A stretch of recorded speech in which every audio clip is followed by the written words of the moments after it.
Happy Monday, beautiful vegans. I'm Mariquita Solis, vegan empowerment coach, and I'm excited to see you on Mondays because I usually don't. And we're here live on YouTube. If you're here watching, please subscribe, LinkedIn, and my Facebook group. And I'm here with Janine Bancroft of Plant Powered Radio. She's going to give her experience in 22 years as a vegan. It's her journey, what's changed throughout the years. I know a lot of us feel like it's that times aren't changing fast enough, but I would love to hear 22 years ago to today how much things have really changed. So if you're watching, please let us know where you're watching from and give StreamYard permission to use your name in the comments, because we're about to hear a great deal of wisdom from a beautiful vegan soul, Janine. And so thank you so much for coming, Janine. Oh, thank you so much, Mariquita. It's very enjoyable to be here. I hope I can fulfill all of these wishes for inspiration. Yeah. Well, you're inspiring me. 22 years as a vegan. That's amazing. And hi, Aaron. Thanks for watching. Aaron's the one who connected us. So yeah, he said Janine is a very powerful force in the vegan movement. So I thought, well, I need to find out who Janine is and hear her story. Cool. So tell me 22 years ago, what was it that led you to veganism? Were you always an animal lover? I mean, what were you like as a child? Just tell me a little bit about, your thoughts on that. Okay, I'd like to take it back 32 years ago if I could, because that's when I became vegetarian. And that was a big jump because I was raised in rural Alberta, which is, cattle country, and kind of brought up in this environment where you just eat animals. That's just part of what you do, and I was in 4-H with my horse and stuff like that. So the idea of, I had heard of vegetarians and I had never heard of vegans growing up, but I was in California 32 years ago going to college, and the earthquake happened in San Francisco Bay Area. I was at college, and when that hit, and it was a very humbling experience. It was the one where the Bay Street Bridge partly collapsed, you may recall. It was a massive, and neighborhoods had gas leaks, and it was very scary. I was in the library at the college watching a video, and it just sounded like this train was coming through the building, and I had, my brain just went, okay, get under the table, and I did that, and the computers went flying off the desks, and afterwards we sort of stayed there for a while, and then we were ushered out the building, and it was a big shock. All of my friends, one of them, she sort of said, I was sitting in math class thinking, geez, I wish I could get out of here, and then all of a sudden this earthquake happened, and so be careful what you wish for, kind of thing. But that sort of set me on the path, because then we started learning about earthquakes. And also I was interested in environment. I was enrolled in an ecology course, and was learning about rainforest destruction and just the devastation of the earth. That's the first time I'd heard about climate change. So I just thought, oh, and I remember I heard Dr. Clapper. Dr. Clapper was speaking at our college, and he talked about how much land is used to raise cows to consume them, and we could just not eat the cows, And so again, I didn't get quite to vegan, but I did get to vegetarian, and I became vegetarian at that time. I just thought, this is such a humbling experience, this earthquake, and I'm just a tiny, tiny thing on this massively powerful planet. And I want to be on the good side of these spirits and this energy and do what I can to protect this beautiful place. So I sold my car and I became vegetarian, and thought, okay, that's great. I'm doing it, man. I'm hip and cool, and on the bus, and then 10 years later, I started hearing about veganism and went to one or two talks from just kind of local people. And I remember hearing about the dairy situation, and strangely dismissed it. I think I was addicted. Like, I seriously think there's something addictive about dairy and cheese. And I didn't want to give it up. And I told myself, I need that calcium. And so strangely, it wasn't until I was looking for housing and I found this apartment where I live right now, actually. And it's a 2-bedroom apartment, and it was being subleased with a vegan.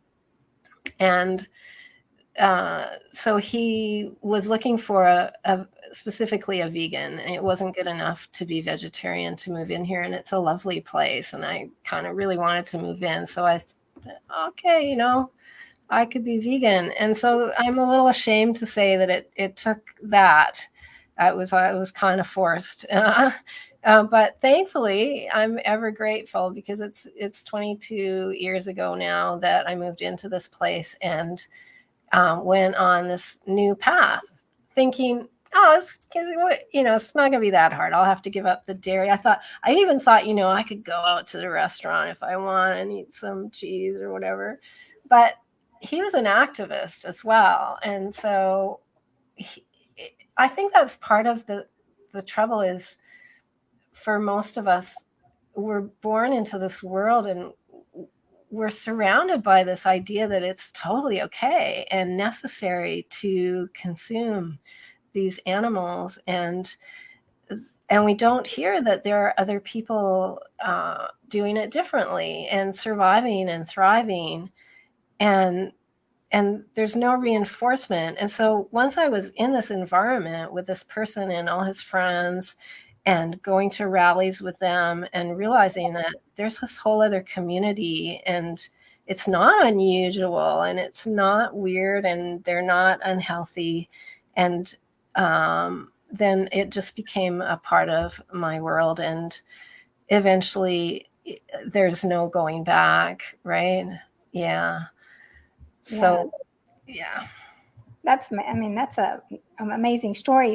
That he was brought into your life at that time, right? And you're very lucky that you had him to show you. And I think that a lot of us feel guilty, but we are so brainwashed. And Aaron has a comment about that. About dairy. But I wanted to put this wonderful comment, which is so nice. Thank you, Aaron. I love these two beautiful vegan heroes. You're a hero too. He's a musical. Love you too, Aaron. Yeah, he's very, he inspires us. So, but what he's talking about here is dairy is literally addictive. It's so true. So, being gentle with ourselves, realizing that we were addicted and we were brainwashed, and we just didn't know. And when you hear, you've got to eat the milk. You've got to just drink milk, or you're going to be weak and you're not going to have enough protein and everything. And so it's scary to think, wait a minute, I can't go against everything that I've learned my whole life, right? This is what you've been taught as a little child. So it's very understandable why it takes people a long time to go against these beliefs that have just been ingrained so much. And then all the additives in the food that are keeping us addicted. Yes, and here's another comment from Ann. There's no going back, and there's no wanting to go back. Go back to what? Unnecessary cruelty. Why? Yes. So, thank you for those comments. So Janine, I don't even know if I introduced you as Janine Bancroft, Plant Powered Radio. Anyway, so I'm just excited that you're here. So you met. Now, what about the people? I wanted to ask you about 4-H and the people you grew up with there. So is that rodeo also? Did you do rodeos? No, and I wasn't in it very long. It was just one of those rural things that they put the kids into, and it just had to do with something for the rural kids to do, really. And I think for the ones with farm animals, they would have sort of a spring show, and they would bring their animals and show off the animals that they had raised and looked after. I didn't live on that kind of a farm. I just had horses and dogs. So, I wasn't there for very long, but it just the growing up among that headspace, that this is what we do. We breed animals. We bring them, we put them on show. We put them in cages and travel them around, and then we kill them and eat them. and that becomes so normalized. It's really amazing how challenging it is to get away from that. So I'm thankful now I work in 2 different vegan restaurants. I mean, if you had told me 20 years ago that I'd be working in 2 different vegan restaurants, I never would have believed that. There were no vegan restaurants 22 years ago. There was no soy milk to speak of. There was one kind of grainy, beany soy milk that wasn't very tasty at all. And there were no alternative, fake meat products on the shelves. So it was all very Whole Foods vegan. You probably remember that too, hey? No, I don't remember that. I mean, I was vegetarian for a long time. And then, so yeah, I was started vegetarian in 95. So, but I remember having my tofurkey and trying to make it the best out of it, the little roast at Thanksgiving, and I mean, we've come a long way since those days, right? And now you go in and there's a whole section of different kind of milks. Before it was just like that one soy milk that you'd be lucky if you could find. So right, yeah. And all the different cheeses and ice creams, and it's amazing that people aren't vegan. I think at this point I'm just always surprised that people aren't, and I think a lot of it has to do with just that habit and that programming that we've had. And also, I think the hardest part of it really is our social interactions, isn't it? Because suddenly we are different. And so I was different when I became vegetarian. I did not do that in rural Alberta. Luckily, I remember when Katie Lang came out as vegetarian in Alberta, and that caused a massive uproar. And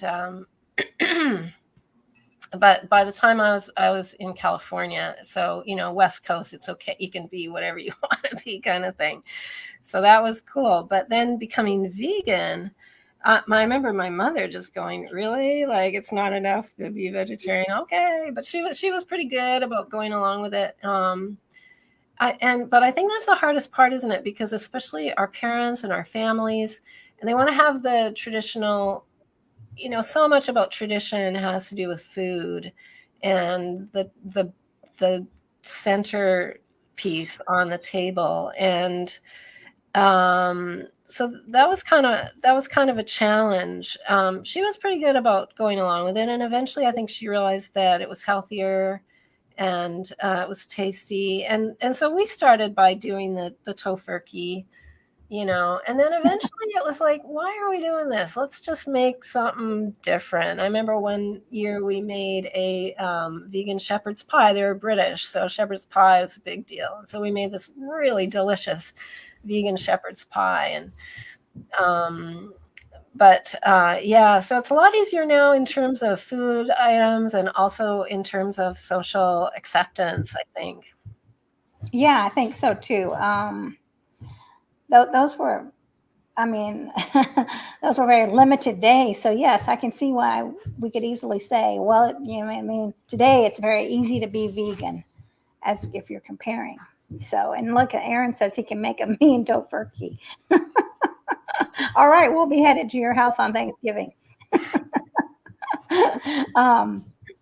But what about your parents? I'd like to hear more about that. What did they say? Did anyone in your family become vegan or vegetarian? Tell me about that. I'm really interested in that.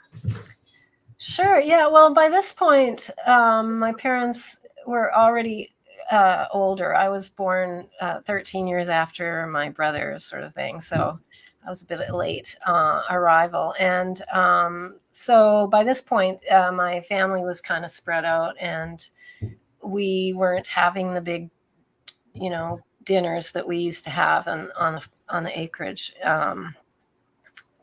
But I would try to, I would go, and their families. I mean, their neighbors sometimes would drop in, and there would be, the neighborhood potlucks and that sort of thing. So I always tried to bring something as delicious as possible, right? I think that's a really important part of it, is to be the vegan, like be the proud vegan. Don't be the apologetic vegan, and bring something that's beautiful that everyone can eat, of course. And I try to make it gluten-free and nut-free so that everybody can actually eat it. And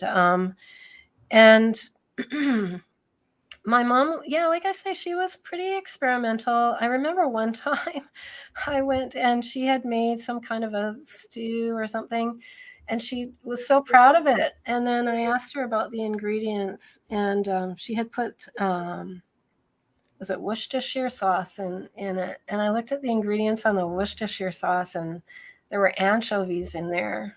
Oh, she was so upset. I remember that. It's the only time I remember her getting angry. Like, she always thought it was a bit extreme, but she went along with it. But this was the one day she had really worked hard on this thing, and she just happened to put this Worcestershire in it, and I refused it, and that did not go down well. I could have, hopefully I handled it well. I probably could have handled it better. But I refuse to eat it. I don't think we should ever compromise our values, even if our family is upset. We need to stay strong to our values and apologize to them, and just say, I'm sorry you didn't understand that this has anchovies in it. But as vegans, we learn to read all the ingredients, and, let me make something different today. Don't worry about it, sort of thing. And I really appreciate your effort. I hope I said that, something like that. But for the most part, and my dad, he would just eat anything that was put in front of him. So that was easy, right? So, but interestingly, then later, as they got older and got a little dementia, and they just sort of sank back into their habits. Like, it really is a habit, and I think the longer we're vegan, the more determined we are that we're never going back to that. And there's no situation where it's okay to compromise and eat our animal friends. But for whatever reason, they weren't devoted vegans. They were vegan because when I went over, they would be plant-based, sort of thing. So sadly, they did. But I will say that my dad, when he was in his care home at the very end, and I had power of attorney, I was able to. It was a Seventh-day Adventist run facility, and the Seventh-day Adventists. This is a Seventh-day Adventists that have the plant-based. They're vegetarian mostly, right? I think it's the Seventh-day Adventists. Yeah. Mm-hmm. And so I put this to them. I wanted them to give him vegan food, but they wouldn't go along with that. But they would give him vegetarian. So for the last couple of years of his life, he was a vegetarian, and I feel good about that. Well, that is good. Yeah. I mean, some people can only shift a little, you just don't ever know. I mean, to try to break all these traditions, I mean, it's harder for some people. And especially like my parents, my dad, and I mean, they both grew up in rural Mexico. So, I mean, and there were no factory farms then. So it's really hard for them to even understand that, it was hard for them. So, and I wanted to stay on good terms with my dad, because being with him, the more he was with me, the more he would eat vegan, the more he was with me and my brother. So we can't cut ties. Of course. I mean, I wouldn't want to cut ties with my father at all anyway. But, to cut ties would be eating more meat. He would be eating more meat. So, but there's lots of beans and rice, right? oh yeah, they ate a lot of that. But when he moved to America, he didn't want to eat that anymore. So, yes. Yeah. And Aaron's asking if I can post a Facebook link, which I don't know if I just posted it, but I don't know if it goes to LinkedIn, but it's in YouTube. Watch it on YouTube also, which I could post. Yeah. And it's in Empowered Vegans, Voices of Strength for Mother Earth on Facebook, that group, and my YouTube channel. So I don't know if I'm answering the right question, but but anyway, parents are a tricky thing, and relatives. What about, do you have brothers and sisters or anybody else in your family that really supported you or went vegan or vegetarian? Yeah, well, my brothers, like I say, they were all 13, 15 years older than me, so I was never really all that close to them. And we're all kind of spread out. So one's in Wales, one's in Thailand, and then the other is on the mainland here. So I don't actually, they were never really, they just thought I was the crazy girl in the family, so that never really caught on. I seem to recall my mom, if there were occasion when they were coming over and when I was there, she would prepare the meat stuff for them, right? And then the veggie stuff for me, because it's manly, I guess, to, you got to give the men the meat. I don't know. It's crazy. Thank goodness for men like Aaron who understand that that's not what manly men are all about, right? I know exactly that there are some, men out there that have seen the light, right? Yeah, like Aaron, and then Jeff Palmer, who's going to be my guest on Thursday. He was really bringing up this whole idea of how do we reach the men that think that, that are so programmed again in this eating meat is manly. I mean, he's a bodybuilder. He came from, from attempted suicide to, to now being a leader in the field, and in all areas of his life, in health aspects, mental health, physical health. And and that's the question. I did see a silk commercial with a farmer, which was I was very impressed to see that, a farmer saying that, this Greek yogurt didn't have to come from a cow. So that was interesting. Oh, good. Yeah, I just saw that yesterday, and then I saw it again today. So I was happy to see that. All these little signs. I went out to eat at a restaurant last night, at Taqueria. I can't roll my R's.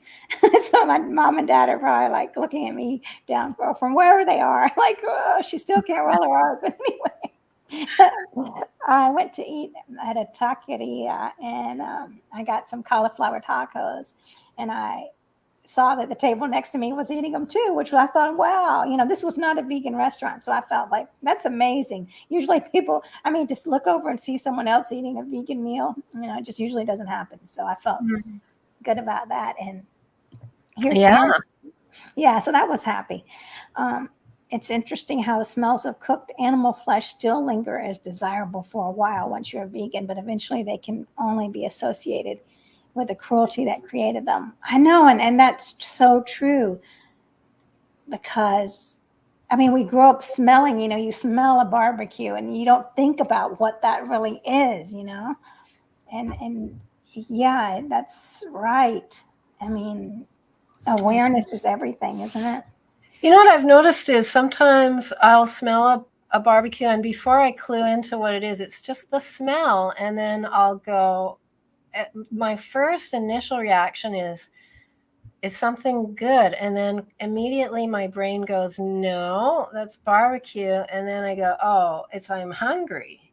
If I'm hungry, I respond to those smells differently than when I'm just not hungry at all, and immediately go, yeah, I don't like that smell. Yeah, I think there should be some kind of bylaws against smell pollution in the summertime. It's so hard to go for a walk in the early evening when it's dinner time because all the barbecues, I find it really annoying. I have to schedule my outings around this nasty thing that happens, right? Yeah, I mean, that's just a huge change in perspective, isn't it? I mean, wow. I mean, to think where I was, I mean, years and years ago to now. I mean, I remember seeing a deer hanging in the basement, that they had killed and brought for dinner. And for some reason, I wasn't even, I didn't have any, I don't know how in the world I couldn't have any. It was just normal. Okay, there's a deer that's been killed. It's really strange now because I can see myself looking at the deer. And I don't know. And because how does that go along with loving animals? I mean, that's the big question. So, Yeah, we're taught to compartmentalize our love, right? Like we love our cats and dogs, and we have to not feel about those other animals. Yeah, we used to get I didn't see a hanging deer, but we used to get shipments because we were on an acreage and it was cold, right? Cold winters, and we would get deliveries of half a cow, or I'm ashamed to say, I like half a lamb, and it was just, oh, here come the Hutterites with our annual meat delivery for the freezer, and that's what sustained us. And like you, I remember when I was really little, I think I would say, but lamb, Mom, why are we eating a lamb? The answer was just that's what it is. And I think we have similarities, Mariquita, because rural Mexico, it's not the wealthiest environment to live in. My parents grew up in post-war, well, during the war, right? Second war in England. And my mom grew up in the North, where it's notoriously poorer.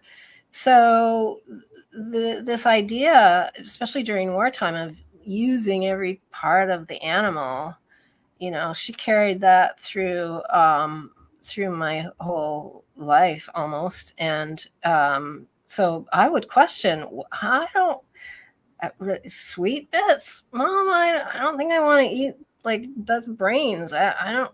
And there was occasion where I would just refuse, but it's hard because you're powerless. You're powerless for one thing as a child, right? And then you kind of have to do this thing. It's sustenance, and so I understand, like, from their perspective, from our parents' perspective, this was how they survived, really, right?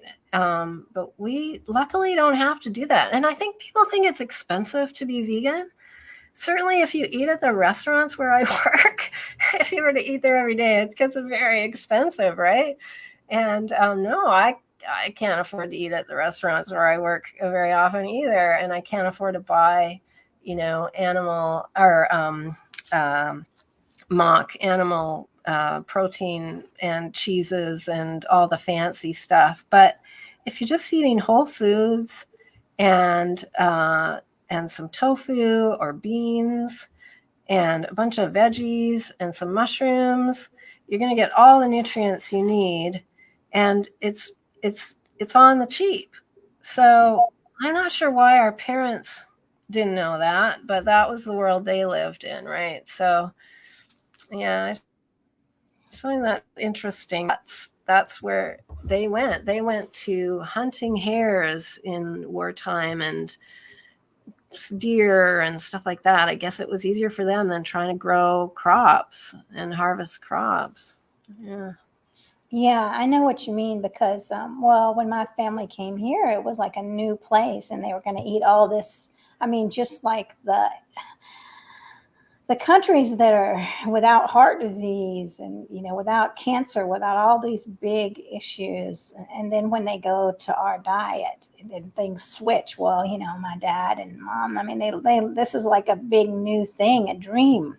But I do remember as a child, like eating something, and I said, "What is this?" And then my mom said, "Don't tell her, don't tell her," and, Right. it's like, oh my gosh, yeah. So isn't that interesting that they can't tell us, they can't take us to a slaughterhouse and show us how it works. And there, the people who say, but plants have feelings too. And, on some level, I agree. Everything has feelings. I think there's some level of consciousness there, but it's not a central nervous system kind of consciousness. And, I saw a little video the other day, and it was a clerk in a grocery store, and she was scanning stuff through. And as it went through, it showed you how it was packaged. So the broccoli would go through, and it just showed someone chopping up the broccoli. And then the beans would go through, and it showed someone picking the beans off the plant. And then the chicken breast would go through, and then it would flash just for a moment to the, I thought that was very clever, right? This in terms of feeling pain. I mean, the thing is that we have to eat, we have to consume something. I have a friend who's determined that there are breatharians in the world, and she wants to be one. And I've never met a breatharian. Apparently they actually exist. What is that? I don't even know what that is. Apparently they survive on air. So like I said, I never met one. I don't know how long they survive on air, but there's websites about it and Facebook groups and stuff. I don't know how real any of it is, but we have to consume something. So do we choose to consume the thing that feels the most pain, or do we? How about the fruitarians? I have a great deal of respect for the fruitarians, and I think if I lived in a different climate, I could be a fruitarian. So the idea that you just pick the fruit from the branches rather than digging up the whole plant and chopping it up, right? I think I could probably get into that. I don't know. How about you?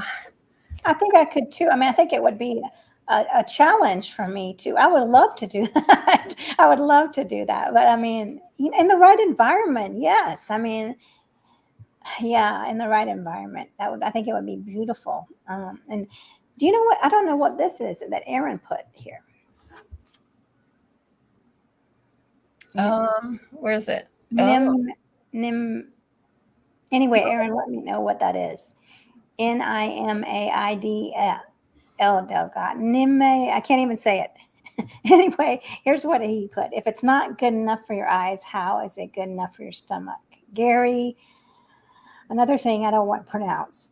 Yorovsky, I think. That's very true. You're right. And that's why, again, like Melinda and John McCartney were talking about, if the slaughterhouses had glass walls, right? Mm-hmm. Yeah. And that's true, Erin. The meat industry consumes more plants than vegans do. That's absolutely true, right? So what do you think about this new thing now where there's this sort of hype about, the Great Reset, and they're going to make us eat insects and cell-based meat. And so people are freaking out. I'm noticing that, well, I'm not going to eat insects. I'm not going to eat cell-based meats. No way. And so I feel like the vegans, this is a real opportunity for us to interject and say, you know what? I'm not going to eat insects or cell-based meat either. And there's no reason to do that. There's millions of us literally thriving on just eating plants. So just like we say no to eating animals, and we can say no to eating insects. I'm not sure why. It's really interesting right now. There's this kind of attempt to control the narrative, I think. And I've never heard about the insects. Yeah. So this is part of the World Economic Forum's agenda to digitize our reality, basically. And I don't know how much of this you've heard about. They're wanting all of us to have an app on our phones, basically, that will replace everything. It will contain all our banking information and all our medical information and all our consumer information, and so that can be tracked.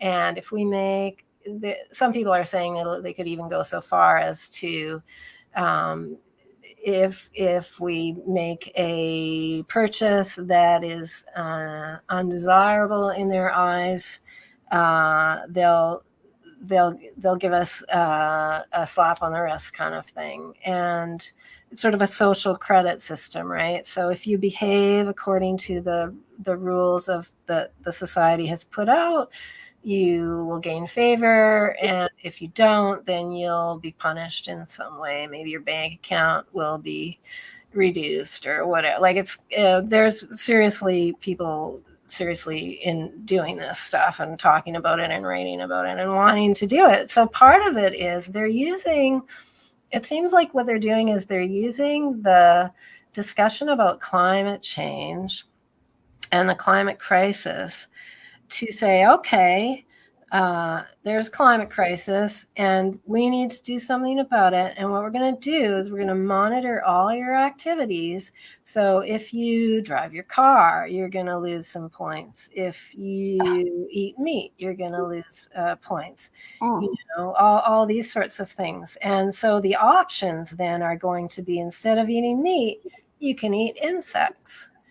And for some reason, people are just going from there to there without saying, wait a minute, I don't have to do either of those things. So I think it's a real opportunity if people want to dive into that discussion online. There's some kind of interesting discussions happening on the Twitter. I bet there are. Wow. Well, I'm glad you're bringing a lot of things to surface for me. Thank you. And I'm getting an answer from Aaron about Nimai Delgado, vegan champion bodybuilder. Yeah. Now, was that the guy that is in Game Changers that's pushing? Oh, maybe. Maybe. Yeah. Cool.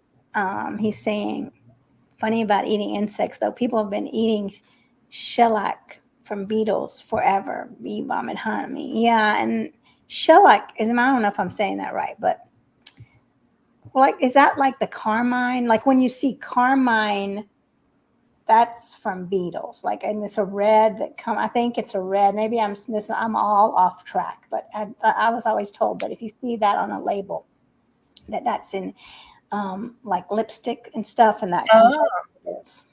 Oh, okay. I did not know. Well, that's a whole other part of it, isn't it? So we talked about food, but when I became vegan 22 years ago after moving into this apartment, like I say, at first I thought, oh, that'll, I can do that. I can change my food.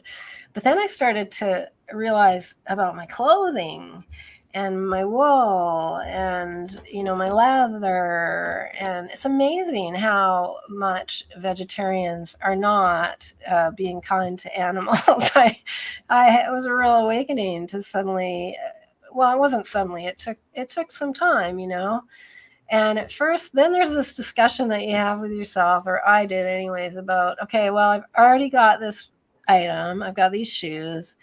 I might as well honor the animal is the kind of the phrasing that I hear a lot.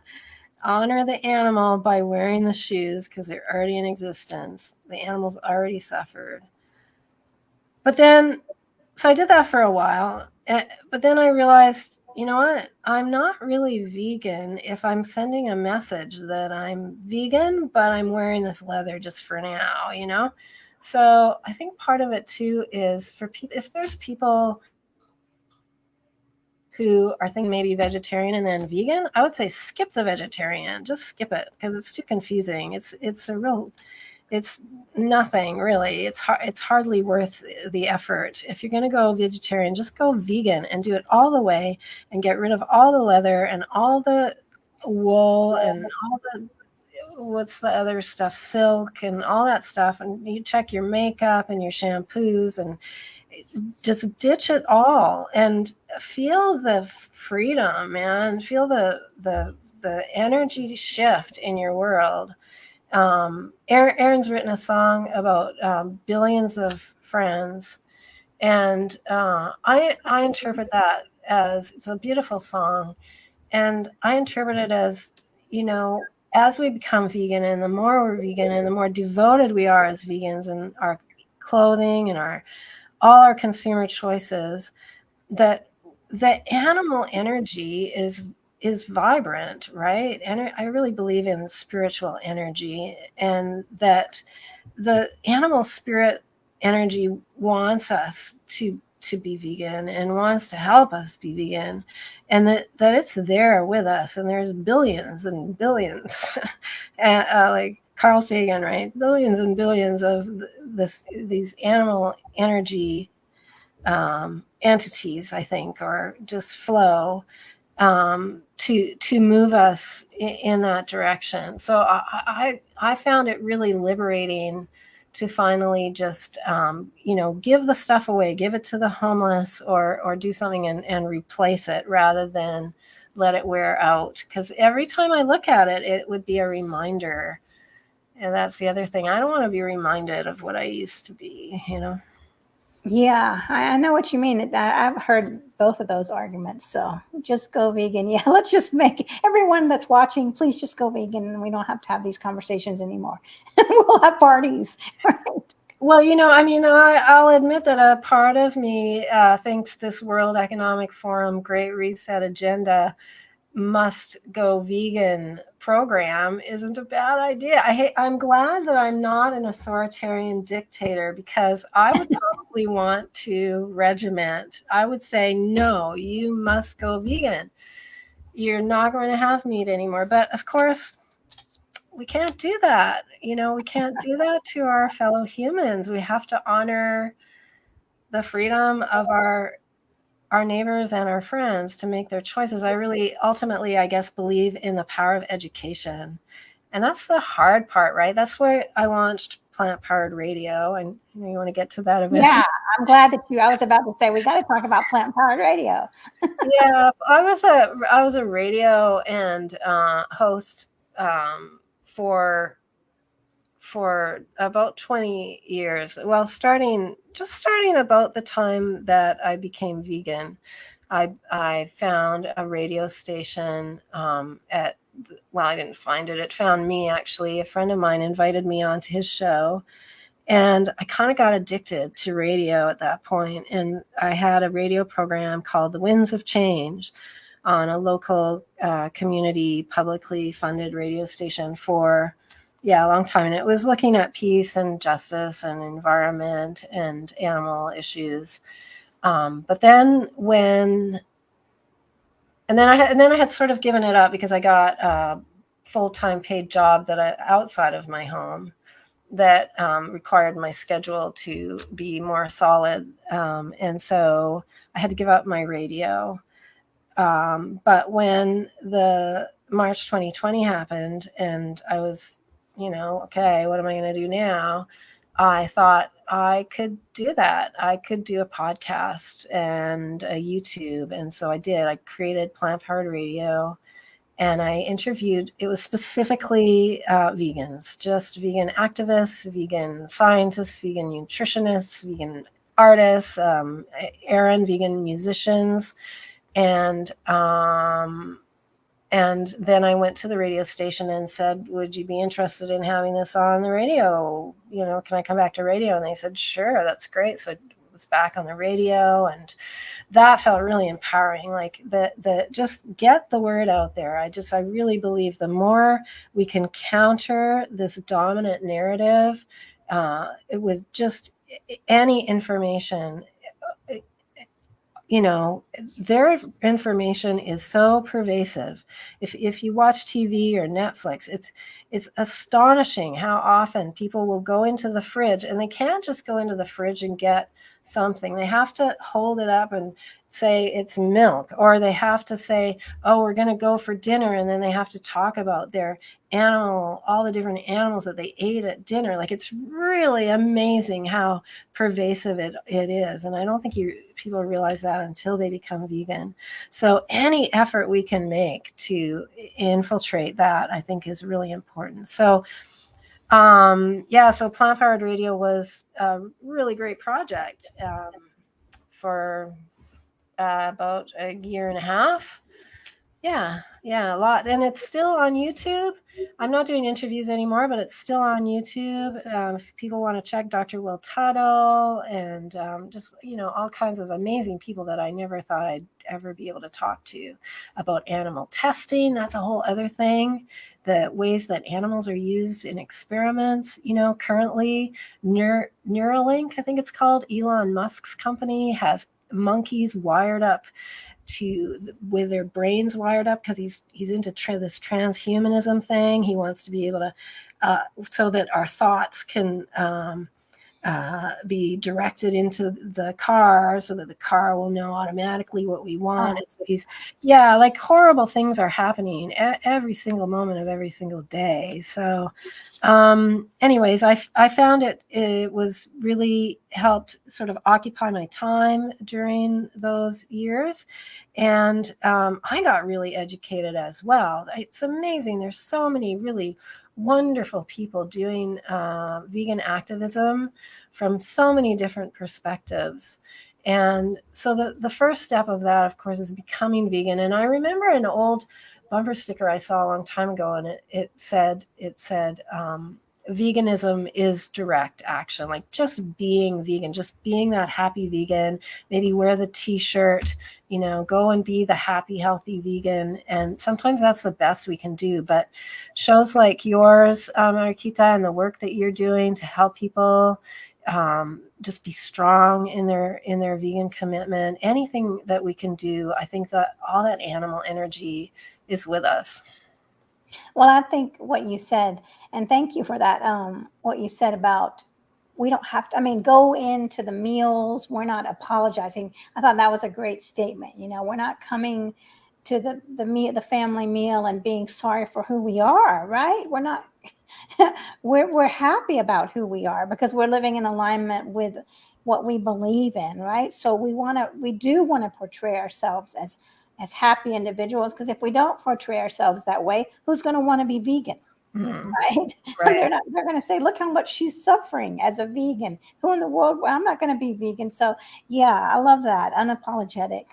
And then Aaron is saying, so tired of default omnivore in the media. I know, huh? I know. And then they say that vegans are so, that we're always talking about being vegan, but look at the real truth. And thanks for watching, Julius. He's working so hard in Africa to get the word out there, helping animals and trying to educate people in Africa. And then one other comment, Plant Powered Radio, YouTube is a phenomenon. So many absolutely amazing interviewed vegan superheroes. Yeah, I'm going to check it out. Again, I have checked it out, but I'm going to look for the one with Dr. Will Tuttle. He's coming on my show. So that's exciting. Yeah, I spoke with him the other day. He was very, very gracious and nice. And so I'd love to see. He's so friendly. I was so nervous to meet him because he's such a hero. And he's just such a nice guy, really. That's so great. Yeah. Yeah, he's so down to earth. Yeah. It's a blessing. That's what the vegan community is. Is very warm and supportive, I think. We do have people that, there are those in the vegan community that want to attack other vegans, and that's one part of it that I hope, with my coaching people, that I can help people understand not to attack other people that are on the same mission. Let's do this in a loving, peaceful manner, like you're saying, unforgiving, but standing in this happy, peaceful vegan and being proud of who we are. Right. And if I could say another thing too, I've noticed that I kind of noticed it a lot during the 22 years there, or the 2 years between 2020 and 2022. Doing a lot of Zoom sessions, right, with vegan groups and drop-ins and just chit chats. And this was during the kind of Trump years as well, the Trumpian thing, whatever. And I'm in Canada, and we get all the news from the US, which is kind of weird. We get inundated with US news to the point where, yeah. Anyways, but I noticed that people were really derogatory. People would come into sometimes a group and say, and just start talking as if everybody in that group is exactly like them. And I think it's important to remember that vegans come from all different places. We're kind of a unique group in that we come from the right, and we come from the left, and we come from the center, and we're all different colors, and we're all different backgrounds, and we're all different socioeconomic status. So if you come into a room and you start saying things about, oh, those Trumpians, there is a chance that you're going to alienate one or two of those people. So I kind of feel like my suggestion is, when we're in a vegan space, be vegan. And absolutely, it's okay to have our own personal politics, of course, but to respect that other people there might not have the same politics. And if you want to have that discussion with people, that's great, but maybe go, don't lead with that. Like, don't assume everybody's on the same page with absolutely everything else in your life. I made that mistake as a vegan. I just assumed, oh, we're all the same kind of vegans, but there's a bazillion different kinds of vegans, right? And that's good.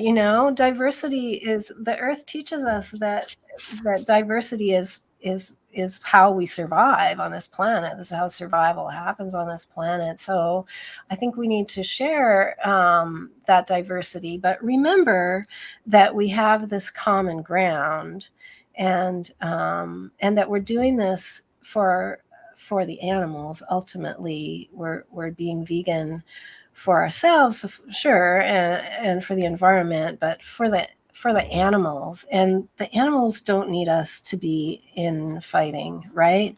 And if we can hold that common ground, then we're going to be more difficult to divide, because there's always going to be an effort to divide us, because that's how the ruling classes work, and the rulers work, is divide and conquer strategies. And you can bet there's massive energy coming from big ag and big pharma to divide us vegans, because we're the healthiest people on the planet, and that doesn't serve well. That doesn't serve big pharma's interests very well. And also, I think animal agriculture is their biggest customer, right? Big pharma. So big pharma is very invested as well in this whole project of keeping us eating animals, or crickets if we don't count, or whatever, but not looking at the vegan piece, I think, is the point. They don't want us to consider that vegan piece. So yeah, I think that's important, to just be respectful with each other, and we can maybe learn from each other about what different kind of vegans there are in the world, right? Definitely, yeah, we can. And I made that mistake too one time. I remember I met this guy, and I said he was vegan. I was like, oh my gosh, I'm so excited to meet you. We can go protest together. And then I never heard from him again. So who knows what he thought. But anyway, it was just very interesting, making an assumption, right? And that was I thought about that when you were saying that. So I've got a couple of dogs here, but one is kind of likes to chew up things. So I was kind of, if you see me looking away, that's what's happening now. She's trying to get on me. But anyway, and here's a good point that Aaron's saying, that animals don't care if we're right or left. They just care if we're hurting them or not. Exactly, right? And then, he's also saying vegans aren't perfect. You're right. And thank you, right, for saying, Aaron, God bless all vegans. anyway, for just doing their part in ending animal cruelty, right? Yeah, we're just people doing the best we can. We might mess up, and that's okay. We're going to be gentle with ourselves, and we're going to keep moving forward. We're not going to beat ourselves up all day, because what good does that do? It doesn't help the animals at all if we're beating ourselves up and living in, sadness. It's we've got to live in this powerful place where we're not desperate, we're not apologizing, but we're living in alignment. And for me, veganism is about loving all. So if I'm really hating other people because they're not vegan, then I feel like I've stepped out of alignment with the true meaning of veganism and compassion for all. Again, and I have compassion for people that are still brainwashed and they're still developing heart disease and, high blood pressure and diabetes, and they don't understand. They can't make the connection, just like I couldn't when I stood there and looked at that deer. I mean, how could I not make the connection? But I couldn't, right in front of my face. If I couldn't connect then, my gosh, there would have been a chance that I never would have gotten it. But somehow I got it on the road of life, That's right. Yeah. Yeah. So thank goodness, right? Thank goodness. And there's always, when I look back and I can see that there were people who dropped little seeds in my path. I remember I was working at the university when I was still vegetarian and sort of starting to learn about this vegan thing. And this one woman, I said to her, oh, well, I went to the farmer's market on the weekend and the people brought some cheese from their local farm. That's okay, isn't it? And she didn't lecture me or say it was right or wrong. She said to me, next time ask them, what did she say? Oh gosh, what did she say? She said, ask them what happened, what they do to the boy calves. That's what she said. Just ask them what they do with all the boy calves. And that was a big awakening. So that put it back on me. That gave me a project, right? And I thought about it. And at first I was like, no, I don't want to ask them. I don't want to know, right? But right. eventually that nagged at me. Right. And I think I went back once and then the second time again, because it was so delicious. It really was. And I went back again and I asked them and they told me, and then that was it. Okay, well, I guess I can't do that anymore. So, we never know what it is that we will say. And I never saw that. I don't know where she is now. I don't even remember her name, but I'll always remember that lesson, right? So we never know what impact we're having. Yeah, I love the way she left that up to you, and she didn't judge you or make you feel ashamed. She just let you go on your journey to investigate. So that's beautiful. Yeah, the doggies like that story too. I know. I guess so. I love the way that. Yeah, that was in. She had a lot of intuition. Well, Butter. Shh, good girl. Okay. Her name's Butter. Butter. So I'm pet sitting her. Yes. Right. Vegan butter. Vegan butter. Okay. Butter. So it's easy to see pre-vegans as villains, but almost all of us were pre-vegan, and all pre-vegans are victims of the indoctrination of the casual disregard of cruelty. Yes. You're right, huh? Yeah, and I think the best we can do is to plant seeds, is to develop friendships with people and with people, and to see people as pre-vegan, like Aaron talks about, right? Pre-vegan. And how do we help them on the journey instead of how do we hinder them on the journey, right? Shh. So, we're just doing the best we can and learning from experiences. Yeah, and I hope somebody has a story about something I've done and they're telling that story about how that helped them, and they may not even remember who I was or who I am. Because sometimes it's hard. Like some days I'll be that calm, gentle, loving vegan who remembers that we were all pre-vegan. And then other days it's hell no, That's okay. You gotta get this. You gotta get it, So, for example, kind of an acquaintance, a neighbor in my building, and she's a very kind and compassionate woman, and she's very Christian. And we were having a conversation about being. I was sort of as I do. I raised being vegan and talked about vegan cheese, and she went, ew. And I said, oh, no, man, it's so delicious. It's really, I'll bring you some. And she just said, no, you know what? I'm not interested in that. Jesus ate lamb, and I'm going to eat lamb as well. And so I don't know what you say to that. I didn't know what to say to that. And so I sent her, we had a little bit of email correspondence, and I was thinking, how do I deal with this? Because I respect that people have different spiritual beliefs. And I tried to sort of say, well, all those years ago, they didn't have like modern kitchen appliances like refrigeration and stuff like that. So they kind of had to eat animals. Like, I think our ancestors, there was a point where they kind of had to eat animals, and I'll accept that, forgive them. But we don't have to do that anymore.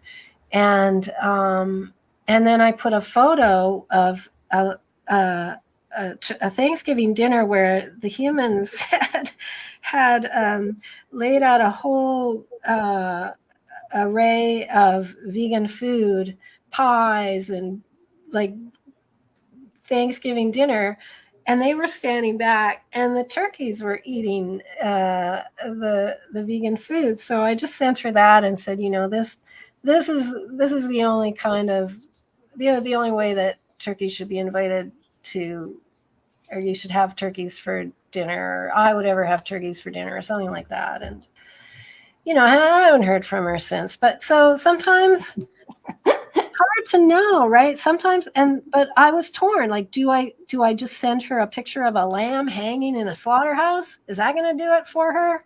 I don't know. You never know what's gonna click with a person. Sometimes people really need that no, this is wrong, this is what it looks like, this is what it is. And then other times they really respond to the, go back and ask them what happens to the cow, right? So I don't know. I mean, it's it's like all these seeds planted throughout the whole life, and then boom, then you get it, So who knows? and when we get it, we sure do, don't we? And thank goodness for there's a growing vegan tribe, and we have access to social media where we can find each other.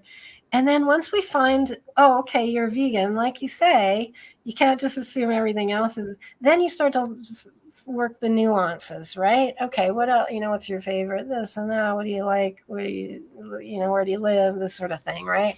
What kind of activities do you like to do? What is your politics and stuff like that? But this is some very solid groundwork, I think, that we will not imprison our fellow creatures. Yeah. Yeah, definitely. And Aaron saying, I love this conversation. I love it too.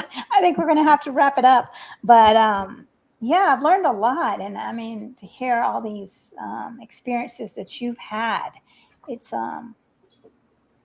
it's very enlightening and very educational for other people that are on the vegan journey, at the beginning of the vegan journey, and not knowing how to handle things. So thank you. And Janine, is there anything you wanted to say to wrap up this conversation you wanted to leave the audience with? And thanks, Aaron, for watching. Everybody, thanks for watching. Yeah. Aaron's your biggest fan, it looks like today. He's your fan, I think. He's like, I'm not going to miss Janine. That's so great. Well, thank you. I really appreciate. I've done a lot of interviews, right? And I think this is the first time I've been interviewed for a very long time. So it's kind of fun to be on the other end of it. Thank you, and for all the work that you're doing. I guess my final message would be that none of us are free until all of us are free. and that includes our human friends and our animal friends as well.